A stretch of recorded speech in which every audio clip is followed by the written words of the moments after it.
Este é o Customer Lovers, o podcast da High Platform. Olá, eu sou o Diego Aquino da High Platform. E eu sou o Leonardo Palota, Head da High Academy, a primeira escola de Customer Experience do Brasil. E está começando mais um episódio do Customer Lovers. Isso mesmo. Hoje o nosso tema principal são as estratégias para inovar na experiência do cliente. Em um momento tão complicado como esse que a gente está vivendo, a inovação pode ser uma das saídas para fidelizar esse cliente e trazer retornos significativos para a empresa. Concorda, Léo? Concordo. Inovar na experiência do cliente é uma excelente maneira de consolidar seus diferenciais competitivos e, consequentemente, uma forma de gerar mais receitas e atingir o sucesso. Bom, hoje temos dois convidados, que é o Léo Ferreira, gerente de inovação e digital, e Pavlos Dias, head de inovação e novos negócios, ambos da Faber-Castell. Sejam bem-vindos, gente. Fala, pessoal, tudo bom? Prazer a gente estar aqui, hein? Obrigado pelo convite. Oi, pessoal. Mesma coisa aqui. Prazer fazer parte do programa de vocês e espero que a gente possa contribuir com algumas coisas legais aí. Pessoal, a gente vai para um tema aqui que é bem específico. Eu queria que vocês falassem um pouco sobre o momento que a gente está vivendo, né? Que é um momento turbulento. E se é possível inovar na experiência do consumidor no meio de um caos que se instalou assim, no Brasil e no mundo. Bom, acho que essa é uma pergunta super legal, né, e que surgiu, né, com ainda mais força nesse momento que a gente está passando. Eu defendo que a inovação ela é factível, independente do momento que a gente está vivendo, independente se a empresa é grande, pequena, se é um empreendedor individual, onde for. Então, assim, historicamente, né, momentos de crise, momentos difíceis, eles são um momento ainda mais fértil para se pensar em inovação, porque inovação se torna necessária, né? Quando a gente está falando num momento de bonança, né, que está tudo certo, né, a economia está fluindo, os negócios estão crescendo, como foi ali, como foram os últimos anos, ela acontece, né, naturalmente, mas acaba sendo um pouco mais incremental, né, porque as coisas já estão indo bem ali, você pega esse ritmo e segue melhorando. Nesse momento de crise, se torna ainda mais necessário porque você precisa repensar muita coisa.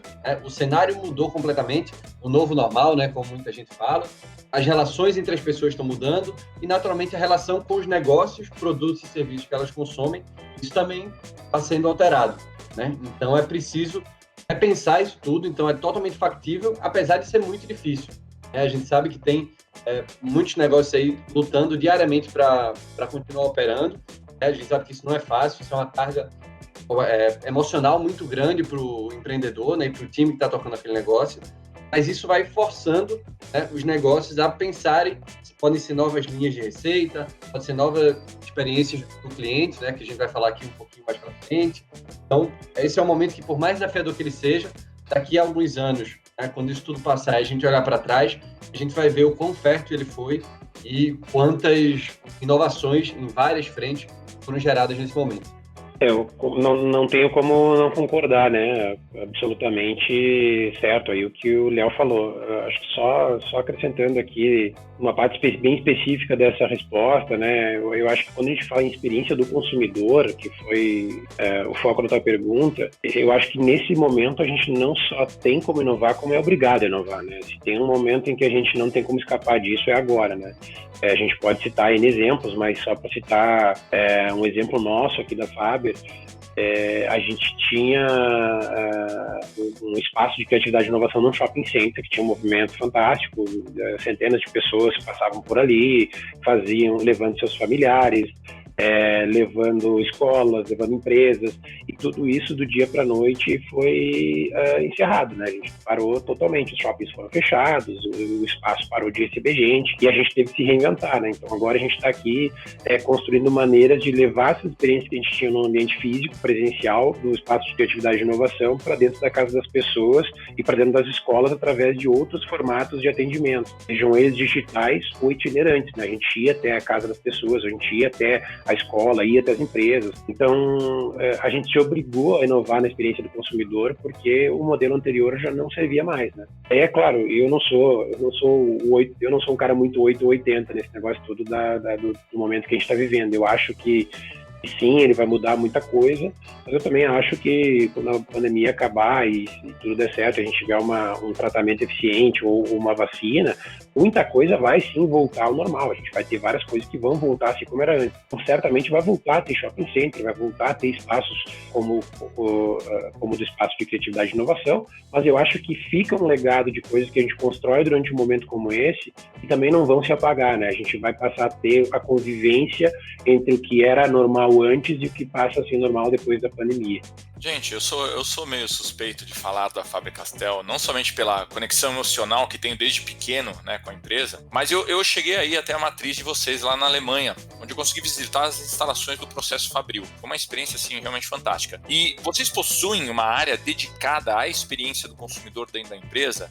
E qual é essa rotina e processo dentro da Faber-Castell para identificar insights e manter a aprimoração contínua da experiência do consumidor? Sim, a gente tem, na verdade, mais de uma área, né? A gente divide aqui a Faber em acho que assim, dois grandes, não diria uma divisão, né, necessariamente, mas assim, algumas especializações aqui do nosso trabalho. A gente tem uma equipe de marketing que cuida especialmente do core business. Todo mundo, obviamente, conhece o lápis de cor da Faber-Castell, mas a gente também tem toda uma gama enorme de serviços, de produtos da área de stationer, né, que é o que a gente chama de stationer, que além do lápis de cor, caneta, canetinha, borracha, caderno, enfim, várias outras coisas. Essa área, ela tem tanto uma parte de pesquisa e desenvolvimento, onde as pessoas pensam novos componentes para melhorar a experiência, novos modelos de embalagem, novos componentes que sejam, hoje em dia, com todas as tendências que existem, né, de veganismo nos produtos, enfim, todas essas coisas. E a gente tem a equipe de marketing que pensa em como levar isso para o mercado e como transformar algumas dessas inovações que surgem do ponto de vista de produto para o mercado consumidor, né? Então, aí sim se fala em modelos de entrega, modelos de comercialização, enfim, tudo isso fica na nossa área de marketing. E aí a gente tem a área de inovação e cuida de tudo que não é core business, né? Então, a gente tem aqui principalmente duas grandes verticais, que é a área de educação e a área de novos negócios não ligados à educação. Essa área de educação, ela cuida principalmente de educação no ponto de vista formal, né? Como que a gente leva produtos e serviços para o ambiente escolar e para o ambiente universitário. E aí a gente tem essas outras iniciativas que são não ligadas diretamente a escolas e universidades, que são, enfim, plataformas digitais, que são ofertas diferenciadas no nosso portfólio e por aí vai. Então tem toda essa cadeia aí de pessoas que está, de alguma maneira, contribuindo para que a experiência que as pessoas têm com a marca esteja sempre evoluindo, né? Porque,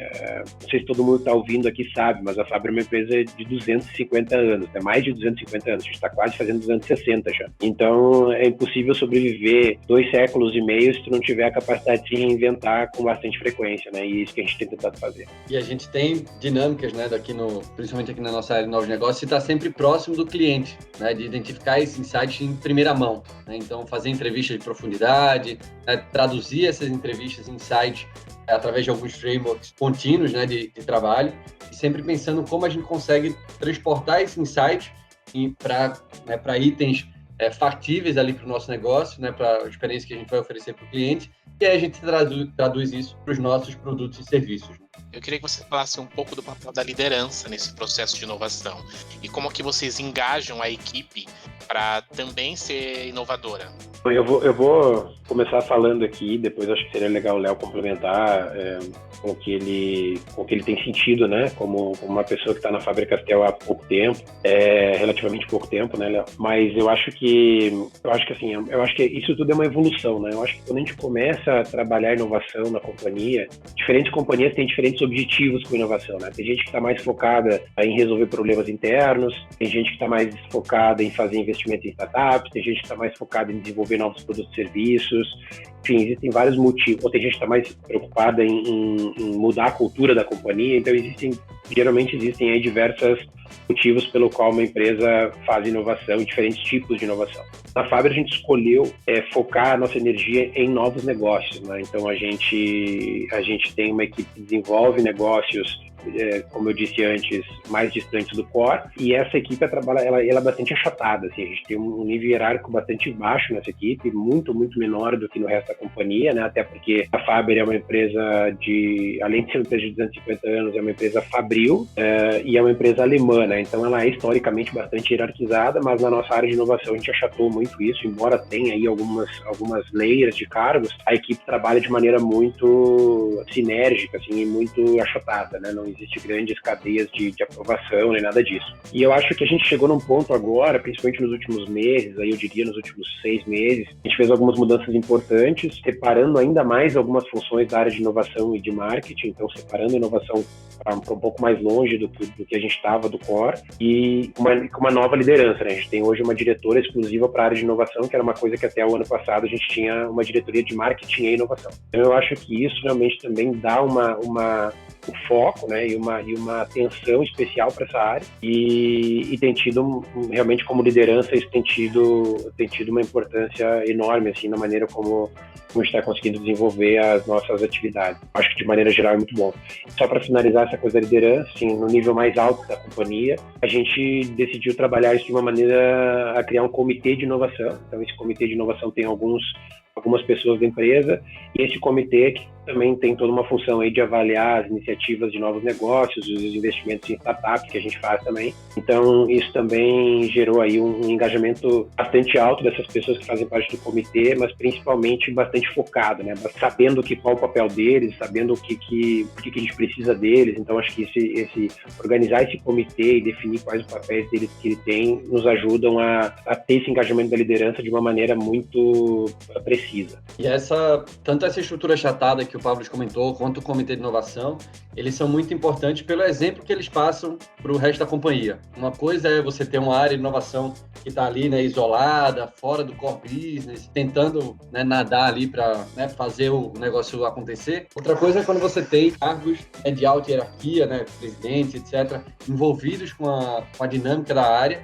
Isso, né, passa uma visão para o resto do time que, de fato, a empresa está comprada com aquele projeto, né, e que inovação não é algo bonitinho que alguém viu lá no Vale do Silício e trouxe para cá só para dizer que está fazendo. Então, eu vejo muito isso do exemplo que a liderança dá. Tem uma frase, eu não lembro agora de quem que é, que ela diz o seguinte, né, que um sistema ruim sempre vence uma pessoa boa. Então, não adianta você pegar, né, uma pessoa que tem uma visão super legal de inovação e só jogar ela numa empresa em que ela não vai ter um mínimo de apoio, né, ou de espaço para conseguir criar esse caminho, né, que eu tô, como o Pablo falou, eu tô na Faber só desde o começo de março, ele já está um pouco mais de um ano, né, já tem algumas pessoas que estavam antes disso. Essas pessoas foram muito importantes para criar esse caminho, né, é uma batalha diária para a liderança de criar não só o processo, a área de inovação, mas o processo de inovação como um todo e essa visibilidade para a empresa. Agora, falando nesse comitê de inovação que vocês comentaram, como esses debates e discussões que ocorrem dentro desse comitê chegam efetivamente até o cliente como benefício? Como é essa dinâmica? Conta um pouco pra gente. O comitê ele tem um papel mais diretivo, assim, no sentido de analisar o caminho que as iniciativas estão tomando e corrigir isso de acordo com a tese de inovação que a gente definiu, né? A gente tem a primeira grande passo que a gente deu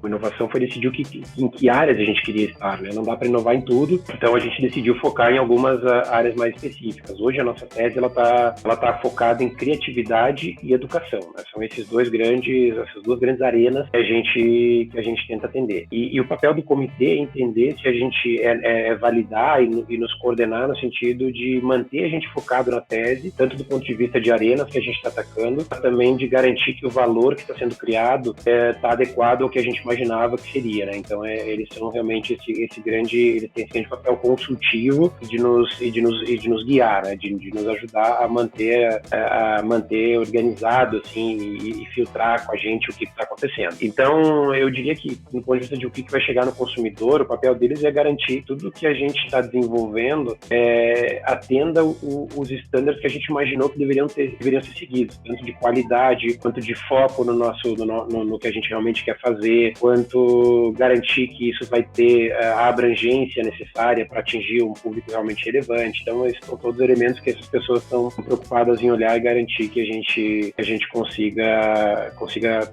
de fato chegar no consumidor de uma maneira adequada, né? E aí não só o papel do comitê nisso, mas eu acho que a Faber como um todo, ela tem uma premissa de qualidade que é sine qua non. A gente faz tudo pensando em entregar o melhor valor possível para o usuário final, né? E isso até é complicado, porque às vezes isso acaba entrando...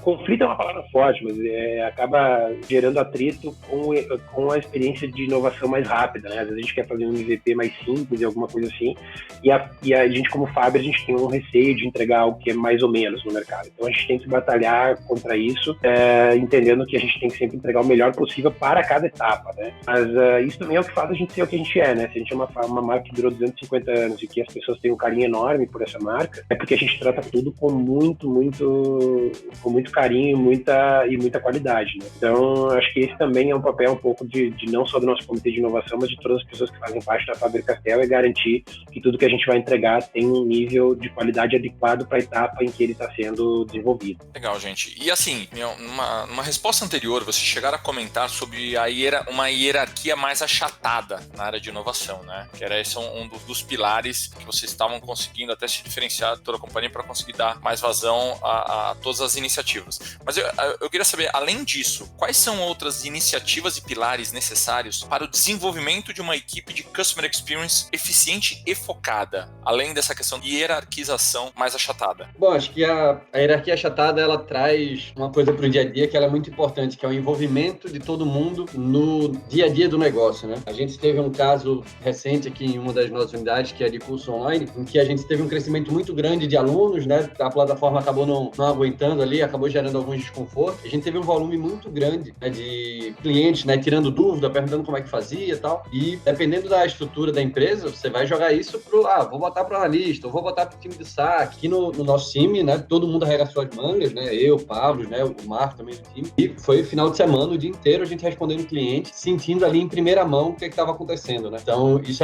é muito legal a gente saber que o time inteiro, né, não é uma área específica que trata da experiência do cliente. Isso é uma responsabilidade de todo mundo. E aí essa hierarquia achatada acaba trazendo isso para bem mais factível, né? E, assim, acho que para criar essa equipe de Customer Experience, que na minha visão não é uma equipe em si, né, mas a dinâmica, né, a disciplina de Customer Experience é ter uma visão clara da experiência que você quer oferecer para o cliente. Cada empresa vai ter a sua dinâmica, cada empresa vai ter o seu contexto e vai ter um jeito de desenvolver essa equipe, né, ou como abordar esse tema. Mas na minha visão, tendo esse norte, né, de para onde qual é a experiência que você quer oferecer para o cliente, fica tudo muito mais fácil e os próximos passos são meio consequência, né? E aí, design de serviço, por exemplo, né, que é uma disciplina que eu tenho certa familiaridade, ajuda muito nisso, né? Como pensar esse serviço, né, por mais que seja um produto digital, que nas contas ele é um grande serviço, como pensar ele em todos os pontos de contato. E aí fica muito mais fácil você entender a experiência que o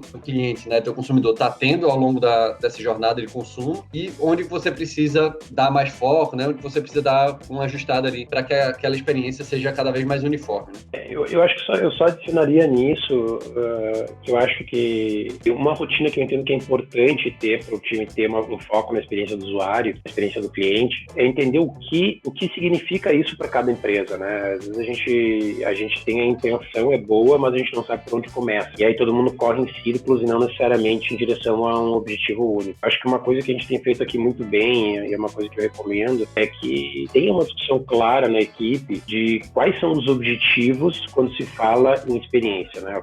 O que a gente quer melhorar de fato, o que a gente entende que são problemas. Aí entra também todos os inputs que a gente recebe pelas pesquisas qualitativas que a gente faz, pelas pesquisas quantitativas, pelas entrevistas de usuário que a gente faz. Tudo isso gera insights para que a gente sente e discuta quais de fato são os grandes gaps da experiência que a gente tem que cobrir. E aí, a partir disso, a gente consegue desenvolver um trabalho muito mais focado e direcionado, né, com todo mundo olhando para essa mesma bandeira no horizonte, em direção a melhorar a experiência de todo mundo, né, dos consumidores e dos usuários de maneira geral. Como essa empresa está pronta para a inovação? E depois de pronta, como que a gente mede esses resultados? Cara, não sei se tem um marco, né, de você dizer assim, agora estamos prontos para a inovação ou ainda não estamos. Na minha visão, inovação é algo que tem que estar ali sempre, como eu comentei no começo, né? Independente do tamanho da empresa, independente do momento que ela esteja. Né? Sempre dá para a gente pensar um mindset inovador, por menor que seja a abrangência ali, né? Então, na minha visão, acho que toda empresa ela está pronta para trabalhar com inovação. Naturalmente, algumas delas, né, vão ter possibilidades de implementar times maiores, né, de dedicar um tempo maior para isso, e outras vão ter um pouco menor. Mas o mais importante é começar a buscar alguma coisa, às vezes, né, dentro de uma própria área. Muitas vezes já acontece e as pessoas não chamam de inovação, né? Às vezes isso já acontece na empresa, mas por não ter sido uma área de inovação, a gente acaba não chamando disso. E como medir o resultado também vai variar bastante como que a empresa está abordando aquele assunto, né? Tem algumas que falam de dinheiro gerados, né? Tem outras que medem com iniciativas testadas, né? Iniciativas iniciadas e validadas, por exemplo. Às vezes, se você tem uma dinâmica de interação com startup, por exemplo, a quantidade de projetos que você desenvolve com essas startups que dão certo, né? Que são tocados para frente. Então, esse é um desafio bem grande no mundo de inovação, para a gente não acabar voltando, né? Quando a gente fala de MVP, de novos modelos de negócio, que são muito incertos, né? Eles saem desse fórum, dessa área, dessa zona de conforto, mas para a gente não acabar voltando ali para a discussão de PNL ou discussão de business case, isso a gente acaba sendo puxado aí naturalmente para esse tipo de discussão. Mas cada empresa, né, na minha visão, vai ter o seu jeito de medir que faz sentido para aquele momento, né? Também não é uma coisa fixa que vai ficar daquele jeito para sempre. A empresa vai evoluir naturalmente, ela vai precisar medir coisas diferentes, ela vai aumentar a complexidade do que ela está fazendo, vai diversificar as iniciativas, e aí cada uma tem o seu jeito de medir e colher esses resultados. Bom, o Léo é um cara muito mais polido do que eu, do que eu vou ser nessa resposta, né? Essa primeira parte da tua pergunta, que é sobre como que a empresa saber que ela está pronta para inovação, na verdade essa pergunta eu acho que ela não cabe mais, assim, ela não faz mais sentido, né? A gente olha para a inovação é uma disciplina muito nova, né? Olhando para a história assim da administração, né? Olhando para a história das empresas, inovação talvez seja a disciplina de administração mais recente. Então, eu estudei administração na Universidade Federal de Santa Maria, eu tive cadeiras de marketing, eu tive cadeiras de recursos humanos, eu tive cadeiras de finanças, mas eu não tive cadeiras de inovação. Isso de 2002 a 2005, né? E eu acho surpreendente que a gente faça esse tipo de pergunta, porque eu não vejo ninguém perguntando como saber se uma empresa está pronta para ter um RH. Ou como saber se a empresa está pronta para ter uma área de finanças. É isso, para mim, inovação é core, é respirar, é o dia a dia da empresa. Que não tem inovação é como não ter uma grande outra parte importante da empresa, como não ter marketing, é como não ter uma equipe de vendas, é como não ter uma equipe de finanças. Então, eu não consigo mais olhar para essa pergunta aqui sem achar ela engraçada e um pouco já ultrapassada, assim, sendo honesto.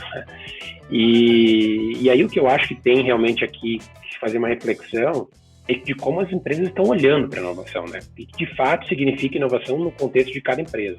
Eu acho que existem modelos diferentes, como eu falei lá numa resposta anterior, né? Objetivos diferentes com inovação, mas não fazer nada realmente não é uma opção, não acredito que seja uma opção, assim. Então, é um pouco mais polêmico aí nesse tópico. Muito bom. Aliás, é até interessante, né? Porque quando a gente fala a pergunta de inovação nas empresas, eu também fiz administração e entendo o que você fala. Entendo que até hoje, hoje eu coordeno um MBA de marketing que não tem uma cadeira de inovação, e deveríamos, né? É uma coisa que é básica, é core, mas muitas empresas não estão fazendo isso. Agora, dentro do trabalho de vocês, olhando essa questão da visão do cliente, quais outros cases de inovação vocês podem apresentar para nós que realmente tem um grande impacto no consumidor final? Bom, eu acho que falando um pouquinho do que a gente tem feito aqui na área de inovação, né, acho que entrando um pouquinho mais nos detalhes mesmo, do que de fato a gente tem produzido, eu acho que dá para dar uma ideia legal. Acho que eu vou começar com um exemplo do Core, tá? Que é para exemplificar também essa coisa de que tem uma área de inovação na empresa que olha principalmente para novos negócios e serviços, mas a gente também inova no Core, né? Inova na parte mais tradicional da empresa. Um exemplo que eu acho que é legal trazer nesse sentido é um lançamento que a gente fez há 2 anos atrás, chamado Caras e Cores. Lápis de cor, que é o nosso produto mais antigo, que é o produto que está aqui desde que o mundo é mundo. Como que se inova em lápis de cor, né? 2 anos atrás a gente criou, para incluir no na nossa caixinha padrão ali de lápis, a gente incluiu 3 lápis, que são 2 pontas cada um, eles são 6 cores, de tons de pele diferentes. E esse lápis ele tem uma resina diferente, ele tem um material diferente que ele é misturável, então tu consegue mesclar as cores, essas 6 cores, para gerar ainda outras infinitas tonalidades. E isso foi assim, acho que isso foi de uma sensibilidade gigante da Faber-Castell, de enxergar como o mundo está mudando, né? Como a gente precisa que as pessoas enxerguem sobre novas perspectivas, coisas antigas, e a gente trouxe isso para o lápis de cor, que é um negócio que não tem como ser mais simples, né? Então eu acho que esse é um ótimo exemplo assim, de atenção que a gente tem com o mundo, de olhar para a necessidade do consumidor e trazer para ele alguma coisa que de fato resolve um problema claro e cristalino do consumidor, né? Isso para citar um exemplo aqui do mundo mais tradicional. E para citar um exemplo, eu acho, do mundo mais novo da Faber, né, que é essa coisa toda da criatividade, da educação, a gente acabou falando um pouquinho dos cursos online que a gente já tem, o Léo pode até citar um pouco melhor isso. Eu vou citar um outro case legal que a gente tem também. Quando a gente começou a estudar sobre criatividade, né, para entender que tipo de produto e serviço a gente poderia construir para ajudar as pessoas no seu processo criativo, a gente entendeu que na fase infantil é onde as crianças elas estão transformando a capacidade de imaginação delas e criando e desenvolvendo, aprendendo processos para transformar a imaginação em algo palpável e útil, né? Que é o que a gente chama de fato de criatividade, de inovação. É quando tu consegue imaginar uma coisa maravilhosa, mas transformar aquilo ali em algo que tem valor, né? E a gente foi desenvolver um programa chamado Programa de Aprendizagem Criativa, que a gente implanta nas escolas, né? A gente tem curso, né? Os nossos clientes são as escolas, e a escola passa a ter no seu currículo atividades de aprendizagem criativa para ajudar as crianças a desenvolver potencial criativo, né? Ou seja, elas aprenderem como é que elas lidam com o processo divergente da criatividade, como que elas lidam com a parte do processo convergente, como que elas transformam ideias em coisas palpáveis e interessantes e úteis, né? Então isso é muito claro, porque assim a pesquisa que foi feita, ela foi muito partindo do problema que existia das crianças perderem essa capacidade de imaginativa, de elas não desenvolverem suficientemente habilidades de criatividade, e a gente foi e atacou esse problema junto com as escolas e desenvolvemos esse produto. Então acho que esse é um exemplo muito legal assim desse novo mundo da Faber-Castell, de uma coisa que realmente atende uma necessidade do consumidor e que a gente está muito feliz em trazer para o mercado. Também a gente tem a iniciativa de curso online, né, que a gente comentou. Então, muito mais do que, né, só pensar em fazer videoaulas de como aprender a fazer aquarela ou fazer lettering ou qualquer coisa do tipo, nosso grande objetivo é ensinar da melhor forma possível, né, e como desenvolver a criatividade através do desenho e pintura, né, a princípio, que é essa área mais próxima aí do nosso core. Como o Pablo comentou no começo, né, a gente tem esses 2 grandes pilares, educação e criatividade, né? E aí, pegando outra frase dele também, se a gente pensa que a Faber é uma empresa que produz lápis de cor, ela é uma empresa. Se a gente pensa que a Faber é uma empresa que produz coisas que estimulam a criatividade, e essas coisas podem ser lápis de cor também, mas podem ser outros negócios, pode ser uma plataforma de cursos online, pode ser o espaço de criatividade, né, que a gente tinha lá no shopping, ou qualquer outra iniciativa com programa de aprendizagem criativa também, o negócio muda totalmente de cenário. Então, abre margem para muita coisa. A gente tem um roadmap legal de várias iniciativas para serem desenvolvidas, né, ao longo dos próximos meses, dos próximos anos, e com certeza vai ter muita coisa legal para a gente conversar também. E por último, a gente tem uma parte que eu acho que é legal comentar, que a gente começou no ano passado um processo de criar um relacionamento mais próximo com o ecossistema de startups, né? Então a gente fez isso de maneira bastante experimental no ano passado. A gente acabou, a partir desse movimento inicial, a gente acabou fazendo um investimento numa primeira startup no início desse ano, uma startup da área de educação, e agora a gente está de fato, a gente fez, vamos dizer assim, um MVP dessa área, né, e agora a gente está de fato construindo uma área mais estruturada e mais completa aí de Corporate Venture Capital. Então a ideia é que também nos próximos meses a gente comece a acelerar e se relacionar cada vez mais com o ecossistema, de novo, né, reforçando a nossa tese de criatividade e inovação, de criatividade e educação, desculpa, e ajudando startups que estão em fases mais iniciais aí a colocar seus produtos no mercado, a desenvolver mercado, e a gente ser um parceiro nessa jornada. Então, isso também é uma coisa que vai ser um componente cada vez mais forte aí da nossa estratégia de inovação. Como o Léo disse, a Faber-Castell faz parte da história de muitas pessoas, né, inclusive da minha. Acho que tem uma questão muito afetiva com a marca e depois de tanto tempo ela continua sendo uma marca inovadora. Eu queria deixar um espaço aqui para vocês deixarem um recado final para nossa comunidade. Cara, acho que, né, de novo, agradeço o convite, né? Obrigado por ter recebido a gente aqui. Parabéns pelo programa, acho que tem que, né, continuar. Eu sou entusiasta de podcast, né? Toco o EmpreendaCast também. Acho que é, né, um conteúdo que precisa ser tratado ser utilizado cada vez mais. E, né, a gente está super aberto, né? Quem quiser conversar aí sobre experiência de cliente, sobre design de serviço, sobre inovação, a gente está super aberto, né? Pode me adicionar lá no LinkedIn. E é isso. Prazer estar aqui. Obrigado por terem recebido a gente.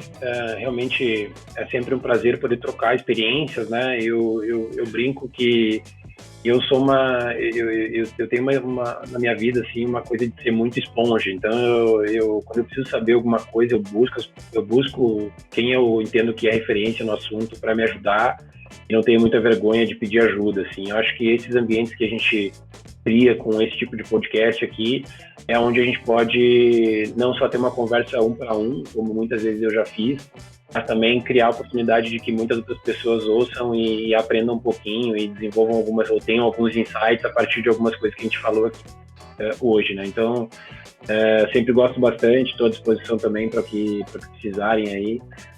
Com o meu nome é bem fácil me achar no LinkedIn, então estou à disposição. Muito obrigado, Pavlos e Léo, por compartilhar esse conhecimento fantástico sobre inovação e o impacto que isso tem com o cliente final. Bom, e para quem está nos acompanhando, continue nos ouvindo, tem muita coisa boa, muitas entrevistas e muito conteúdo legal sobre consumidor aqui no podcast do Customer Lovers. Obrigado, gente. Tchau. Obrigado e até a próxima. Você acabou de ouvir o Customer Lovers, o podcast da High Platform. Dá uma acessada no nosso Instagram, @HighPlatformBR. e se liga no conteúdo que rola por lá.